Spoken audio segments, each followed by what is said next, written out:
Good morning all of you. जैसा कि पिछले लेक्चर में हम लोगों ने देखा था कि एक समान चुंबकीय क्षेत्र में गतिमान चालक क्षण पर चालक के सिरों पर उत्पन्न विभवांतर के लिए फार्मूला देखा था, ठीक है। और अब हम लोगों को उसी कड़ी में आगे देखना है कि लॉरेंज बल के आधार पर, अगर हम देखें लॉरेंज बल के आधार पर फैराडे के विद्युत चुंबकीय प्रेरण नियम की हमें व्याख्या करनी है। जैसा कि पहले ही आपको बताया जा चुका है कि फैराडे का विद्युत चुंबकीय प्रेरण के दो नियम हैं, ठीक है। पहला नियम होता है कि किसी कुंडली में उत्पन्न जो प्रेरित विद्युत वाहक बल होता है, प्रेरित विद्युत वाहक बल वह फ्लक्स परिवर्तन, उस कुंडली में फ्लक्स परिवर्तन की ऋणात्मक दर के बराबर होता है।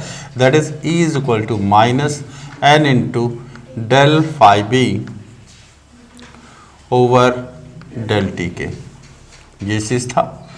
ये इनका पहला नियम था जिसे कि हम न्यूमैन के नियम से भी जानते हैं। और दूसरा था कि जो प्रेरित विद्युत वाहक बल है, प्रेरित विद्युत वाहक बल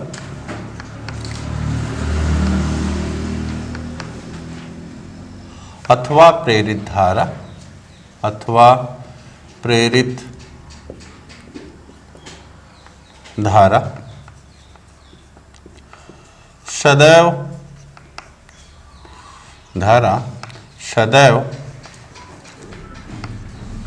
उस कारक का विरोध करता है, कारक का विरोध करता है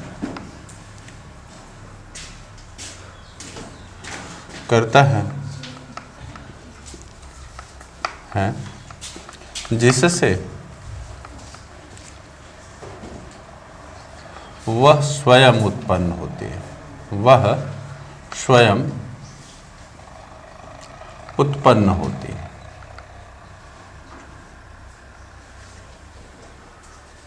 है, ठीक है। यही दो नियम हैं और इन्हीं दो नियमों की व्याख्या हमें क्या करना है कि लॉरेंज बल के आधार पर करना है, ठीक है। लॉरेंज बल के आधार पर करना है। और लॉरेंज बल क्या होता है? तो लॉरेंज बल यह है कि जब कोई आवेशित कण किसी एक समान चुंबकीय क्षेत्र में गति करता है तो उस पर क्या होता है, एक चुंबकीय बल कार्य करता है जिसका परिमाण कितने के बराबर होगा, एफ बी बी या क्यू भी बी या फिजिकल टू क्यू भी बी साइन थीटा के बराबर होगा। ये चीज़ बताया गया था। अगर वह चुंबकीय क्षेत्र के लंबवत गति करे तो उस कंडीशन में चुंबकीय बल F m is equal to कितने हो जाएगा, क्यू भी बी के बराबर हो जाएगा, ठीक है। तो इसकी सहायता से हमें क्या करना है कि इन फैराडे के दोनों नियमों की क्या करनी है, व्याख्या करनी है, ठीक है। अब देखिए इसके लिए करेंगे क्या, ठीक है। तो इसके लिए सबसे पहले हम एक यू आकार की फ्रेम मान लेते हैं कि ये हमारा यू आकार का कोई फ्रेम है, ठीक है। यू आकार का फ्रेम है जो कि क्या है, किसी एक समान चुंबकीय क्षेत्र में, एक समान चुंबकीय क्षेत्र में रखा हुआ है जिसकी दिशा, चुंबकीय क्षेत्र की जो दिशा है वह कागज तल के लंबवत नीचे की ओर है। यह हम मान ले रहे हैं, ठीक है। ऐसा माना गया है कि जो चुंबकीय क्षेत्र की दिशा है वो कागज तल के लंबवत नीचे की ओर है, ठीक है। ये हमारा यू आकार की फ्रेम है, ठीक है। यू आकार की फ्रेम है। इसका नाम भी दे देते हैं। तो इसका नाम आपका है, इसका नाम है आपका एल ओ, ये आपका एल है, एल सिरा, ये आपका यम सिरा, और ये ओ है, और ये आपका एन है ना। ये एल ओ एन और एम, या कह लीजिए एम एन ओ एल आपका क्या है, एक यू आकार की फ्रेम है जो कि क्या है, एक समान चुंबकीय क्षेत्र में रखा हुआ है और चुंबकीय क्षेत्र की जो दिशा है वह कागज तल के लंबवत नीचे की ओर है। तो जिससे कि कागज तल के लंबवत नीचे की ओर है तो जाहिर सी बात है कि इस चुंबकीय क्षेत्र को हम किससे दिखाएंगे, क्रॉस चिन्ह से दिखाएंगे। तो ये क्रॉस चिन्ह से हम चुंबकीय क्षेत्र को दिखा दे रहे हैं। ठीक है, तो ये हमारा एक समान चुंबकीय क्षेत्र है। ठीक है, अब आगे देखते हैं। तो ये जो है इस पर एक चालक तार है PQ, चालक तार PQ है जो कि क्या कर सकता है, इस पर किसी प्रकार का घर्षण बल कार्य नहीं कर रहा है, मतलब इस पर स्वतंत्रता पूर्वक गति कर सकता है। और हम इस चालक क्षण को क्या करते हैं कि एक समान वेग से, ठीक है, एक समान वेग से दाईं ओर भी वेग से गति करा रहे हैं, भी वेग से गति करा रहे हैं। ठीक है,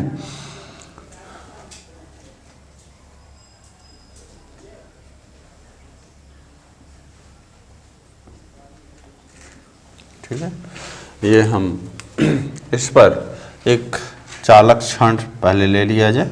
तो ये हमारा चालक क्षण है JK।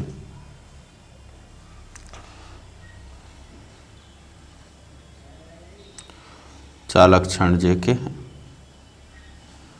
ठीक है, चालक क्षण J और K है और इसे क्या किया जा रहा है, एक समान वेग V से कागज तल में गति कराया जाता है।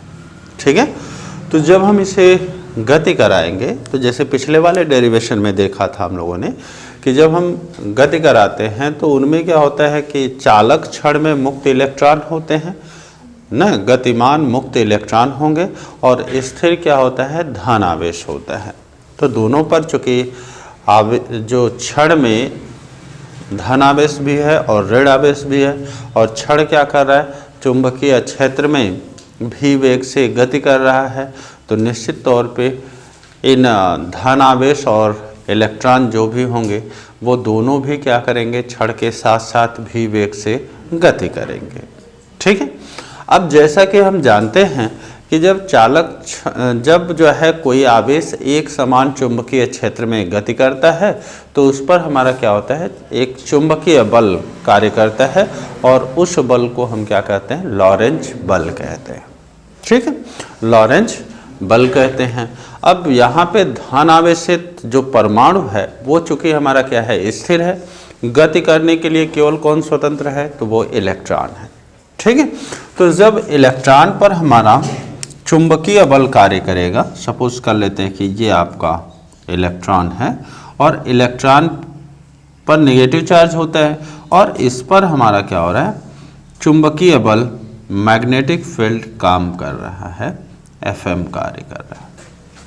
ठीक है, FM हमारा क्या कर रहा है, कार्य कर रहा है। तो जब FM कार्य करेगा तो इलेक्ट्रॉन क्या होगा, J से K सिरे की ओर गति करना शुरू कर देगा, J से K सिरे की ओर गति करना शुरू कर देगा। अब बात रही ये कि पिछले वाले डेरिवेशन में क्या होता था कि सिंपल एक चालक क्षण होता था और ये फ्रेम नहीं होता था। फ्रेम नहीं होता था तो इलेक्ट्रॉन को आगे गति करने के लिए कोई पथ नहीं मिलता था। तो होता क्या था कि इलेक्ट्रॉन J सिरे से K सिरे की ओर आने लगते थे और K सिरे पर इलेक्ट्रॉनों की जो मेजॉरिटी होती थी वो ज़्यादा हो जाती थी और तब यहाँ पे यह K सिरा ऋण आवेशित हो जाता था और J सिरा क्या हो जाता था, धन आवेशित हो जाता था। लेकिन इसमें क्या है कि इलेक्ट्रॉन जब मूव कर रहा है J सिरे से K सिरे की ओर, तो चूंकि यह भी तो एक चालक फ्रेम ही है, तो जब इस पर है तो इलेक्ट्रॉन क्या करेगा, इलेक्ट्रॉन को गति करने के लिए पथ मिल जा रहा है ना, इसलिए इलेक्ट्रॉन क्या करेगा, J से K की ओर, K से O की ओर, O से N की ओर और N से J की ओर यह क्या करेगा, गति करेगा। और जैसा कि हम जानते हैं कि इलेक्ट्रॉन के गति के विपरीत दिशा में क्या होती है, वैद्युत धारा प्रवाहित होती है। ठीक है, वैद्युत धारा प्रवाहित होती है, यानी कि जो वैद्युत धारा की दिशा होगी, वैद्युत धारा की दिशा, वह वैद्युत धारा की दिशा आपकी क्या होगी, J से N की ओर, ठीक है, फिर N से O की ओर, O से K की ओर और K से J की ओर। यह आपका क्या होगा, वैद्युत धारा की दिशा होगी, वैद्युत धारा की दिशा होगी ना। तो इस प्रकार से क्या होता है कि जब हम चालक क्षण को एक समान चुंबकीय क्षेत्र में U आकार के फ्रेम पर भी वेग से गति कराते हैं तो हमारा क्या होता है, चालक क्षण JK में एक वैद्युत धारा क्या हो जाती है, प्रेरित हो जाती है। और सपोज कर लेते हैं कि वह वैद्युत धारा, जो प्रेरित वैद्युत धारा है, वह हमारा कितना है, I का है। वह वैद्युत धारा कितने का है, I का है। क्लियर। तो अब इसके बाद हम ये कहते हैं कि जैसे कोई चालक क्षण है, धारावाही चालक क्षण है, एक समान चुंबकीय क्षेत्र में रखा हुआ है, ठीक है, एक समान चुंबकीय क्षेत्र में रखा हुआ है, तो उस चालक क्षण पर भी हमारा क्या होता है, एक चुंबकीय बल कार्य करता है। और जिसका परिमाण कितने के बराबर होता है, तो जिसका परिमाण होता है F बराबर IBL के बराबर होता है, IBL साइन थीटा के बराबर होता है। तो इसमें हम ये मान रहे हैं कि चालक क्षण JK की लंबाई कितनी है, तो JK की लंबाई हमारी L है ना, JK की लंबाई हमारी कितनी है, L है। तो इस चालक क्षण पर लगने वाला बल, यहाँ से यहाँ तक की लंबाई हमारी कितनी है, L है। तो इस चालक क्षण पर लगने वाला बल अगर देखा जाए तो बल F जो होगा वह कितने के बराबर होगा, तो वह बराबर होगा IBL साइन थीटा के बराबर होगा। F बराबर कितने के, IBL साइन थीटा के। हियर क्या है, धारा ये अपवर्ड डायरेक्शन में प्रवाहित हो रही है, चुंबकीय क्षेत्र की दिशा क्या है, लंबवत है। तो इस पर लगने वाला जो बल की दिशा होगी वह भी क्या होगा, इन दोनों के लंबवत होगा, इन दोनों के लंबवत होगा। और बाएं हाथ के हथेली के नियम नंबर 2 से हम क्या कर सकते हैं कि इस बल की दिशा निकाल सकते हैं कि इस बल की दिशा क्या होगी, ठीक है, जिसके अकॉर्डिंग होता क्या है कि यदि हम हाथ की ये सारी अंगुलियों को, ये इन अंगुलियों को क्या करें, चुंबकीय क्षेत्र की दिशा में, अंगूठा को धारा की दिशा में, तो इस पर लगने वाला जो बल होता है वो हथेली को लंबवत धक्का देने की दिशा में कार्य करता है। तो यहाँ से अगर देखा जाए तो ये अंगूठा हमारा किस में है, धारा की दिशा में, और शेष अंगुलियाँ चुंबकीय क्षेत्र की दिशा में। तो बल किधर लगेगा, हथेली को लंबवत धक्का देने की दिशा में। मतलब इस पर बल जो होगा वह हमारा क्या होगा, दाएं साइड में काम करेगा ना, जो कि क्या होगा, धारा और चुंबकीय क्षेत्र दोनों की दिशा के लंबवत होगा, ठीक है, दोनों की दिशा के लंबवत होगा। तो ये हमारा इस पर बल है, ये बल कार्य कर रहा है और वह बल है कितना, F बराबर IBL साइन थीटा के बराबर है। Here theta is equal to कितने के हैं, here theta is equal to 90 degree. धारा और चुंबकीय क्षेत्र के बीच का एंगल कितना है, 90 डिग्री का है, और 90 डिग्री का है तो यह बराबर आपको कितने का मिल जाएगा, तो यह बराबर मिल जाएगा IBL के मिल जाएगा, ठीक है। तो यह इन पर क्या कर रहा है, बल कार्य कर रहा है। अब अगर इसको, इस क्षण का भी वेग से तो हम गति करा रहे थे, अब इसकी गति को प्रॉपर मेंटेन रखना है या प्रॉपर बनाए रखने के लिए क्या करना होगा, इस बल के बराबर परंतु विपरीत दिशा में ठीक इतना ही बल क्या करना पड़ेगा, लगाना पड़ेगा। मतलब इस दिशा में लगाया गया बल, मतलब इसकी गति को प्रॉपर बनाए रखना है तो इस दिशा में लगाया गया बल हमारा F डैश कितने के बराबर होगा, इस F के बराबर होगा। और साइन इसका क्या होगा, माइनस होगा। क्यों माइनस होगा, क्योंकि अपोजिट डायरेक्शन में लगाया जा रहा है। बात क्लियर है, क्लियर है ना। या इसको अगर आप F डैश मान लें तो ज़्यादा बेटर रहेगा, ये F डैश मान लेते हैं और इसको हम एफ मान ले रहे हैं और यहाँ पे ये बल हमारा किसकी वैल्यू दे रहा है, एफ डैश की वैल्यू दे रहा है। ठीक है, तो इनके गति को बनाए रखने के लिए हमें क्या करना पड़ेगा, इस एफ डैश के बराबर और विपरीत दिशा में क्या करना पड़ेगा, बल लगाना पड़ेगा। तो हम मान लेते हैं कि वह बल एफ बराबर होगा कितने के, तो एफ बराबर हो जाएगा माइनस एफ डैश के। ठीक है, माइनस एफ डैश के, और इनकी वैल्यू है कितने के बराबर, तो आई बी एल के बराबर है। तो ये इतना बल हम उन पे क्या करेंगे कि मतलब दाईं ओर अगर हमें इसे चलाना है, राइट साइड में चलाना है, तो हमें क्या करना पड़ेगा, ठीक इतना बल क्या करना पड़ेगा, लगाना पड़ेगा। ठीक है, अब हम मान लेते हैं कि जो है ये इसे इस बल से इसको क्या किया जाता है, डेल एक्स दूरी विस्थापित किया जाता है, और डेल एक्स दूरी विस्थापित करके हम इसे पोजीशन जे के से हटा करके कहाँ पे ला रहे हैं, जे डैश के डैश स्थिति में लेकर के आते हैं। ठीक है, जे डैश के डैश स्थिति में लेकर के आ रहे हैं। यह स्थिति हमारी कितनी है, जे डैश, और ये के डैश है, और इसका विस्थापन कितने का हुआ है, तो इसका विस्थापन हमारा हुआ है डेल एक्स का। ठीक है, डेल एक्स का हम इसे क्या करें, विस्थापित करें, और विस्थापित करके हम इसे कहाँ ले जा रहे हैं, जे डैश के डैश स्थिति में ले जा रहे हैं। ठीक है, तो ये डेल एक्स दूरी विस्थापित करने में किया गया कार्य। ठीक है, तो डेल एक्स दूरी विस्थापित करने में किया गया कार्य अगर हम मान लें कि वह कितना है, डेल डब्ल्यू है। ठीक है, तो कार्य बराबर होता कितने के हैं, बल गुणित विस्थापन, बल की दिशा में विस्थापन, यानी कि यहाँ पे आपका हो जाएगा एफ और इनटू कितने के, डेल एक्स के। क्लियर है, और एफ का मान है कितने के बराबर, माइनस आई बी एल के बराबर है। तो यहाँ पे हम इनकी वैल्यू रख दें तो यह बराबर कितने को हो जाएगा, माइनस आई बी एल और इनटू कितने के, डेल एक्स के। कोई दिक्कत, ठीक। चलिए फिर आगे बढ़ते हैं। अब आगे देखा जाए तो ये इसे हम क्या कर रहे हैं, भी वेग से गति करा रहे हैं ना, और हम ये सपोज कर रहे हैं कि डेल टी समय में हम इसे क्या कर रहे हैं, डेल एक्स दूरी भी स्थापित कर रहे हैं।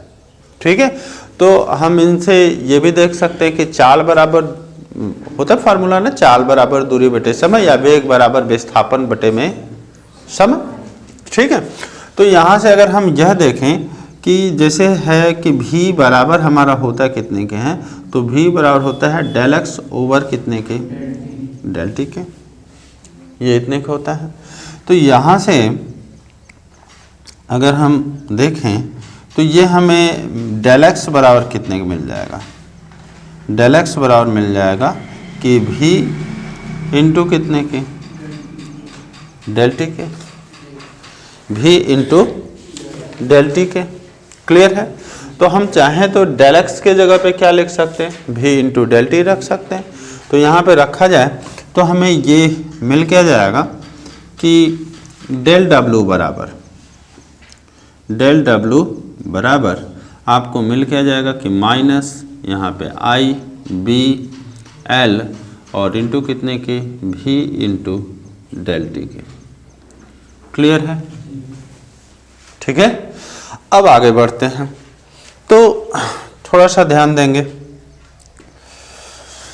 तो यहाँ से आप देख सकते हो कि डेल डब्ल्यू बराबर, इसको हम ऐसे भी लिख सकते हैं कि माइनस बी भी एल ना, और इंटू में कितने के, आई इंटू डेल टी के। ठीक है, तो यहाँ पे ये क्या बता रहा है कि डेल टी समय में प्रवाहित आवेश की मात्रा को बता रहा है। वैद्युत धारा की परिभाषा से आप ये कह सकते हो कि वैद्युत धारा I इज इक्वल टू कितने को होता है, Q अपॉन कितने को होता है, डेल टी के। और यहाँ से आप निकाल सकते हो कि Q बराबर कितने को होगा, I इंटू कितने को होगा, डेल टी के होगा। क्लियर है, तो यहाँ पे I इंटू डेल टी की जगह पे आप क्या लिख सकते हो, Q लिख सकते हो। ठीक है, तो Q लिखोगे तो चलिए देखते हैं। तो यहाँ से आपका del W is equal to हो कितने की जाएगा, तो माइनस बी भी L और इंटू कितने के हो जाएगा, Q के हो जाएगा। इस Q का हम इधर क्या कर रहे हैं, भागा दे रहे हैं, तो भागा दे देंगे तो यह हमारा क्या हो जाएगा, del W upon Q is equal to कितने को हो जाएगा, माइनस BV/L के हो जाएगा। क्लियर है। और यही आपका क्या कहलाता है, यही उनमें प्रेरित विद्युत वाहक बल कहलाएगा ना। या वैद्युत विभव की परिभाषा में आप देखते हो कि एकांक आवेश को, किसी वैद्युत परिपथ में एकांक आवेश को प्रवाहित करने में किया गया कार्य ही क्या कहलाता है, उन दोनों बिंदुओं के बीच का वैद्युत विभवांतर कहलाता है। ठीक है। यहाँ पे यह क्या है, एक बंद परिपथ है और उनमें क्या हो रहा है, एकांक आवेश प्रवाहित हो रहा है, तो यहाँ पे वैद्युत विभवांतर न होकर के क्या होगा, विद्युत वाहक बल होगा। और चूंकि ये प्रेरित हो रहा है इसलिए यह क्या हो जाएगा, प्रेरित विद्युत वाहक बल हो जाएगा। क्लियर है। तो हम चाहें तो ये डेल W अपॉन Q को हम स्मॉल e से भी डिनोट कर सकते हैं, जो कि प्रेरित विद्युत वाहक बल है। यानी कि यहाँ पे आप इसे ऐसे भी लिख सकते हो कि therefore E is equal to आपको क्या मिल जाएगा, तो E इज इक्वल टू मिल जाएगा माइनस BV/L और इसे इक्वेशन नंबर 1 मान लीजिए। ठीक है। क्लियर है। अब आगे बढ़ते हैं। तो अब देखा जाए तो JK को क्या कर रहे हैं, खिसका करके Z' पोजीशन में लेकर के आ रहा है। तो ये इतना पोजीशन में लेकर के आ रहा है तो इनमें क्षेत्रफल में परिवर्तन हो रहा है ना। और क्षेत्रफल में परिवर्तन होने का मतलब है, जाहिर सी बात है कि इस क्षेत्र से संबंधित जो फ्लक्स होगा, फ्लक्स में भी क्या होगा, परिवर्तन होगा। ठीक है। तो फ्लक्स में परिवर्तन होगा तो यह देखा जाए कि इनके फ्लक्स में कितना परिवर्तन हो रहा है। ठीक है। तो फ्लक्स में परिवर्तन देखना है तो हम क्या करेंगे कि वैद्युत फ्लक्स की परिभाषा से ना, तो वैद्युत, अगर हम बात करें कि वैद्युत फ्लक्स की परिभाषा से, वैद्युत फ्लक्स की परिभाषा से, सॉरी चुंबकीय फ्लक्स रहेगा, तो ये कह लिया जाए चुंबकीय फ्लक्स की परिभाषा से। ठीक है। तो चुंबकीय फ्लक्स की परिभाषा से अगर हम देखेंगे तो ये होता है कि जो बद्ध चुंबकीय फ्लक्स होगा φB, ठीक है, φB वह कितने के बराबर होता है, चुंबकीय क्षेत्र वेक्टर और साथ ही साथ क्षेत्रफल वेक्टर के या क्षेत्रफल में परिवर्तन के क्या होता है, गुणन के अदिश गुणन के बराबर होता है। ठीक है। यही तो होता है। तो यहाँ पे चुंबकीय क्षेत्र की दिशा क्या है, लंबवत है, क्षेत्रफल वेक्टर भी क्या है, उसी डायरेक्शन में है, तो दोनों के बीच का कोण क्या है, 0 डिग्री है। तो जाहिर सी बात है φB इज इक्वल टू कितने के आ जाएगा, BA हो जाएगा। क्लियर है। यहाँ पे A की जगह पे हम डेल A रख रहे हैं। डेल A इसलिए क्योंकि हम देखेंगे कि चुंबकीय क्षेत्र तो हमारा कांस्टेंट है, चुंबकीय क्षेत्र एक समान चुंबकीय क्षेत्र है, यानी कि चुंबकीय क्षेत्र में तो कोई परिवर्तन नहीं हो रहा है, बस क्या हो रहा है, क्षेत्रफल में क्या हो रहा है, परिवर्तन हो रहा है। और क्षेत्रफल में परिवर्तन के कारण चुंबकीय, उससे बद्ध चुंबकीय फ्लक्स में परिवर्तन हो रहा है। ठीक है। तो यहाँ पे परिवर्तनशील आपका क्या है, डेल A है। तो हम यहाँ पे क्या करेंगे, एरिया निकालेंगे कि कितनी एरिया में क्या हो रहा है, परिवर्तन हो रहा है। क्लियर। तो अगर हम यहाँ से देखें तो ये φB जो होगा, या डेल φB लिखिए ज़्यादा बेटर है, चूंकि हम फ्लक्स में परिवर्तन की बात करें। तो डेल φB अगर यहाँ पे ये करते हैं तो डेल φB बराबर होगा कितने के, तो B into del A। Del A का मतलब क्या हो गया, क्षेत्रफल में कितने का परिवर्तन हुआ, तो क्षेत्रफल में परिवर्तन हुआ भाई JK से कहाँ जा रहा है, J' ना। तो हमें क्या करना होगा, K' और J' का एरिया ज्ञात करना होगा। और एरिया कैसे ज्ञात होगा भैया, इसकी लंबाई और गुणे चौड़ाई, ये कर लिया जाए। तो लंबाई गुणे चौड़ाई, यानी कि यहाँ पे जब आप एरिया ज्ञात करेंगे तो चूंकि लंबाई कितनी है L और चौड़ाई कितने का हो रहा है, डेल X का ना, तो ये इतने के बराबर हो जाएगा। क्लियर है। अब आप क्या करो कि दोनों पक्षों में डेल T का भागा दे दो, दोनों पक्षों में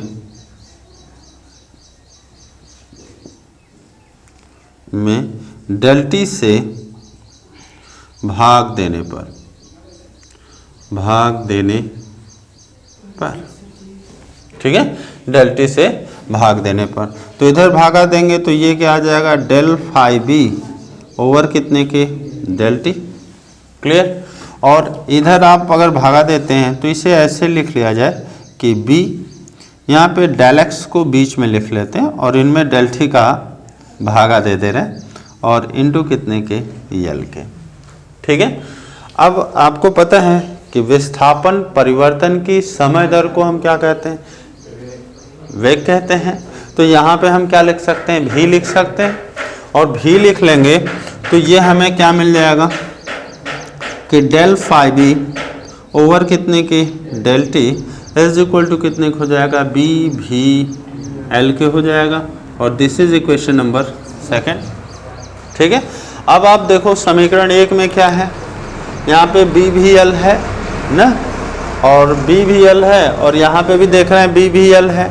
तो समीकरण दो से हम बी भी एल का मान यहाँ पे तो रख ही सकते हैं बड़े प्रेम से, और यहाँ पे रख लें तो क्या हो जाएगा, अगर हम ये कहते हैं कि समीकरण एक तथा दो से, ठीक है, समीकरण एक तथा दो से आपका हो क्या जाएगा, E इज इक्वल टू हो जाएगा माइनस, यहाँ पे हो जाएगा डेल फाई बी ओवर कितने के, डेल टी के। ठीक है, और डेल टी के, और यही आपका क्या है, फैराडे का प्रथम नियम है। प्रथम नियम, फैराडे का प्रथम नियम क्या कहता है कि किसी बद्ध कुंडली में उत्पन्न प्रेरित विद्युत वाहक बल अथवा प्रेरित धारा न, या सॉरी प्रेरित विद्युत वाहक बल क्या होता है, उस कुंडली में फ्लक्स परिवर्तन के ऋणात्मक दर के क्या होता है, बराबर होता है। और यहाँ हमने ये प्रूफ कर दिया है कि E इज इक्वल टू कितने के, minus del phi B over del t के। तो इस तरीके से फैराडे का जो प्रथम नियम है उनका प्रूफ तो हो गया। ठीक है। सेकंड में यहाँ पे देखा जाए तो ये माइनस चिन्ह इस बात को रिप्रेजेंट करता है कि जो ये प्रेरित विद्युत वाहक बल है अथवा प्रेरित धारा सदैव उस कारक का विरोध कर रहा है, या ऐसे कहिए कि प्रेरित विद्युत वाहक बल की दिशा हमारी क्या होती है, विपरीत दिशा में हो रही है ना, जो कि क्या करता है, फ्लक्स परिवर्तन का क्या कर रहा है, विरोध कर रहा है, फ्लक्स परिवर्तन का विरोध कर रहा है। तो इस तरह से हम ये कह सकते हैं कि प्रेरित विद्युत वाहक बल अथवा प्रेरित धारा की दिशा सदैव क्या होगी, ऐसी होगी कि वह उसे उत्पन्न करने वाले कारक का यह क्या कर सके, विरोध कर सके। यानी कि प्रथम नियम में द्वितीय नियम तो ऑलरेडी सन्निहित है, ऑलरेडी उसमें है। ठीक है। माइनस चिन्ह ये इसी बात को रिप्रेजेंट कर रहा है कि प्रेरित विद्युत वाहक बल सदैव उस कारक का विरोध करता है जिससे कि वह स्वयं उत्पन्न होता है। क्लियर। तो इस तरीके से क्या हो गया कि लॉरेंज बल के आधार पर फैराडे के नियम की व्याख्या हो गई। ठीक है। एक बार थोड़ा सा और ध्यान दे लेते हैं इनको फिर से, फिर उसके बाद हम लोग आगे चलेंगे। तो जैसा कि ये था, हमने शुरू में ही बताया कि मान लीजिए कि ये यू आकार की हमारी कोई फ्रेम है, नाम है MnOl है, जो कि क्या है, एक समान चुंबकीय क्षेत्र B में रखा हुआ है। ठीक है। चुंबकीय क्षेत्र की दिशा क्या है, कागज तल के लंबवत नीचे की ओर है, और इस यू आकार की फ्रेम पर कोई चालक क्षण है जेके, जिसको क्या किया जा रहा है, दाईं ओर भी वेग से खिसकाया जा रहा है। ठीक है। तो चूंकि ये चालक क्षण था, और चालक क्षण में क्या होता है कि मुक्त इलेक्ट्रॉन होते हैं और धनावेशित परमाणु होता है। मुक्त इलेक्ट्रॉन, धनावेशित परमाणु तो स्थिर होता है, गति करने के लिए स्वतंत्र नहीं होता है, लेकिन इलेक्ट्रॉन जो होता है, मुक्त इलेक्ट्रॉन, वह क्या करता है, गति करने के लिए स्वतंत्र होता है। ठीक है। गति करने के लिए स्वतंत्र होता है। अब जैसा कि हम जानते हैं कि जब कोई ये क्षण क्या कर रहा है, चुंबकीय क्षेत्र की दिशा के लंबवत भी वेग से क्या कर रहा है, गति कर रहा है, और इलेक्ट्रॉन क्या है, चालक क्षण में ही है। तो चालक क्षण पर भी ये इन इलेक्ट्रॉनों पर भी क्या करेगा, एक चुंबकीय इलेक्ट्रॉन भी क्या करेंगे, चालक क्षण के साथ साथ गति करेंगे। ठीक है।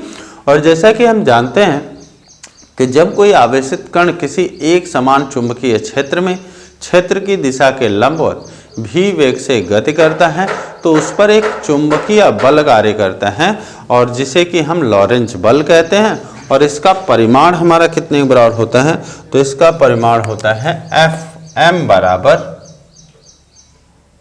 Q v b के होता है। ठीक है, और इसकी जो दिशा होगी वह किधर की ओर होगी, तो वेग की दिशा, चुंबकीय क्षेत्र की दिशा दोनों के लंबवत दोनों के लंबवत होगा, दोनों के लंबवत होगा। धन आवेश पर होगा तो अपवर्ड डायरेक्शन में काम करेगा, मतलब k से j की ओर, और ऋण आवेश पर होगा तो वह क्या होगा, j से k की ओर कार्य करेगा। तो ये चुंबकीय ऋण आवेश पर हमारा चुंबकीय बल Fm कार्य कर रहा है। ठीक है, इस बल के कारण, इस लॉरेंज बल के कारण इलेक्ट्रॉन क्या करेगा, J से K की ओर गति करेगा। चूंकि इलेक्ट्रॉन को क्या मिल जाता है, एक बंद पथ मिल जाता है, इसलिए इलेक्ट्रॉन क्या करेंगे कि इलेक्ट्रॉन जो होंगे वह आपका करेंगे क्या कि J से K की ओर, K से O की ओर, O से N की ओर और N से J की ओर, N से J की ओर हमारा क्या करेंगे, गति करेंगे। ठीक है, इलेक्ट्रॉन J सिरे से K सिरे की ओर, K से O की ओर, O से N की ओर और N से J की ओर इस तरीके से गति करेंगे। ठीक है, और इलेक्ट्रॉन के गति के विपरीत दिशा में क्या होती है, वैद्युत धारा प्रवाहित होती है। तो इलेक्ट्रॉन अब वैद्युत धारा किधर की ओर प्रवाहित होगी, प्रवाहित वैद्युत धारा की दिशा, वैद्युत धारा की दिशा।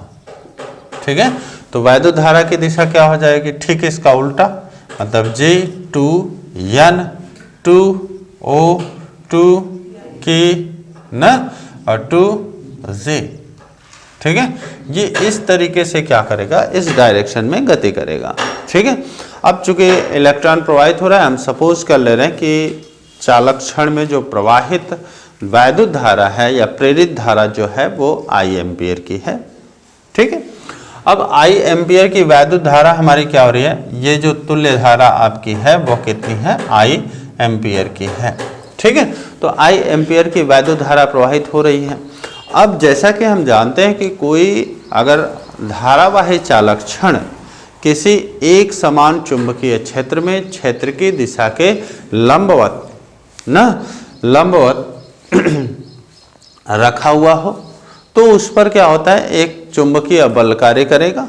ठीक है, और वह बल होता कितने के बराबर है, तो वह होता है यह बराबर IBL sin थीटा के बराबर होता है।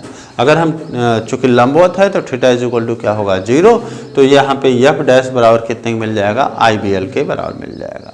ठीक है, इस बल की दिशा हम जो है दाएं हाथ के हथेली के नियम नंबर 2 के अनुसार निकाल सकते हैं, जिसमें होगा क्या, धारा अंगूठा की दिशा में, शेष अंगुलियां चुंबकीय क्षेत्र की दिशा में, तो इन पर लगने वाला जो बल होगा वो हथेली को लंबवत धक्का देने की दिशा में कार्य करेगा और यह आपका क्या है, F डैश की दिशा है। क्लियर है। अब जब ये F डैश की दिशा हो गई, अब चूंकि v वेग से चल रहा था, ठीक है, तभी तो वैद्युत धारा प्रवाहित हो रही थी। अब हुआ क्या, वैद्युत धारा प्रवाहित होने के कारण अब विपरीत दिशा में क्या कर रहा है, वेग की दिशा के विपरीत दिशा में F डैश बल लग रहा है। अब इसकी गति को अगर हमें बनाए रखना है तो हमें क्या करना पड़ेगा, ठीक इस बल के बराबर परंतु विपरीत दिशा में बल लगाना पड़ेगा ताकि यह प्रॉपर क्या कर सके, v वेग से गति कर सके। तो इसी के लिए हमने क्या किया कि यहाँ पे F बल लगा रहे हैं जो कि क्या है, F डैश के बराबर है और डायरेक्शन में क्या है, विपरीत है, माइनस चिन्ह इसी बात को रिप्रेजेंट कर रहा है। तो ये F बराबर कितने हो जाएगा, -IBL के बराबर हो जाएगा। ठीक है, अब हम करते क्या है कि जब इनको गति करा रहे हैं तो जाहिर सी बात है विस्थापन होगा ना, गति कराएंगे तो विस्थापन तो होना है ना। तो जब हम गति कराएंगे तो विस्थापन होगा। हम सपोज कर रहे हैं कि वह डेल टी समय में क्या कर रहा है, डेल एक्स दूरी विस्थापित हो जा रहा है और विस्थापित होकर के वह क्या कर रहा है, J dash K dash position पे आ जा रहा है।